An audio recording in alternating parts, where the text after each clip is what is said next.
নমস্কার বন্ধুরা, কেমন আছো সবাই? আশা করি সবাই খুব ভালোই আছো। মৌসুমি হেসেলে তোমাদের সবাইকে স্বাগত। আজকে বানিয়ে ফেলেছি বাড়িতে মাটন তড়কা, তাই তোমাদের সাথে রেসিপিটা শেয়ার করলাম। চলো দেখা যাক রেসিপিটা। তড়কার ডালটাকে আমি 5-6 ঘন্টা ধরে ভিজিয়ে রেখেছিলাম। ডালটাকে আমি যখন ভিজিয়েছিলাম তখন খুব ভালো করে ধুয়েছিলাম বলে জলটা না ফেলে আমি জল সমেত ডালটা প্রেসার কুকারে দিয়ে দিয়েছি। আর দিয়ে দিয়েছি নুন, লঙ্কার গুঁড়ো আর হলুদ গুঁড়ো দিয়ে তারপরে প্রেসার কুকারের ঢাকনা আটকে 3খানা সিটি দিয়ে নিয়েছি। তারপর কড়াইয়ের মধ্যে বেশ খানিকটা সর্ষের তেল দিয়ে তার মধ্যে দিয়ে দিয়েছি রসুন কুচি, তারপর দিয়ে দিয়েছি পেঁয়াজ কুচি। ভালোভাবে নাড়াচাড়া করে লাল লাল করে ভেজে নিয়ে তার মধ্যে দিয়েছি আদা কুচি আর লঙ্কার কুচি।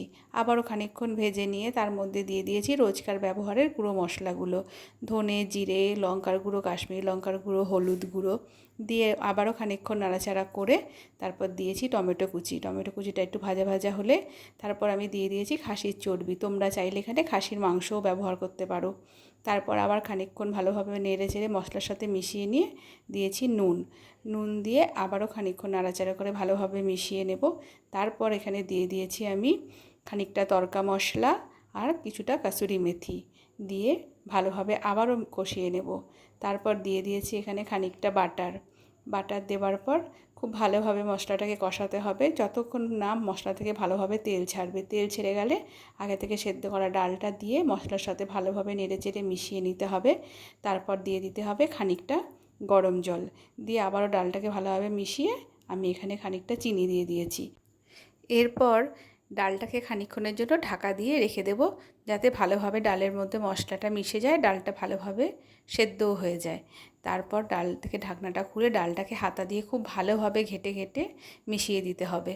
যখন ঘন হয়ে আসবে তখন ওপর থেকে গরম মশলা গুঁড়ো ছড়িয়ে নামিয়ে নিতে হবে।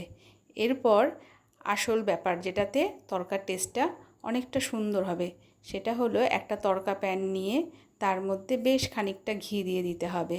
তারপর ওই ঘিটা গরম হলে দিয়ে দিতে হবে বেশ খানিকটা রসুন কুচি আর কিছুটা কাসুরি মেথি আর শুকনো লঙ্কার গুঁড়ো দিয়ে খুব ভালোভাবে নাড়াচাড়া করে নিয়ে তড়কার ওপর থেকে ছড়িয়ে দিতে হবে। দিয়ে তড়কার মধ্যে মশলাটাকে ভালোভাবে মিশিয়ে নিয়ে ঢাকা দিয়ে রেখে দিতে হবে খানিকক্ষণ। এইভাবে তড়কা লাগালে তড়কার স্বাদ কিন্তু অনেক বেশি ভালো হয়। একবার তোমরা কিন্তু এভাবে বানিয়ে দেখতে পারো। যদি তোমাদের ভালো লাগে অবশ্যই কিন্তু আমাকে কমেন্ট করো আর আমার চ্যানেলটা সাবস্ক্রাইব করে দিও, অবশ্যই একটা লাইক করো। এরপর আর কি, ঢাকনা খুলে গরম গরম রুটির সাথে পরিবেশনের পালা।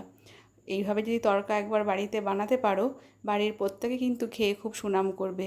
তখন কিন্তু আমাকে কমেন্ট করে জানাতে ভুলো না।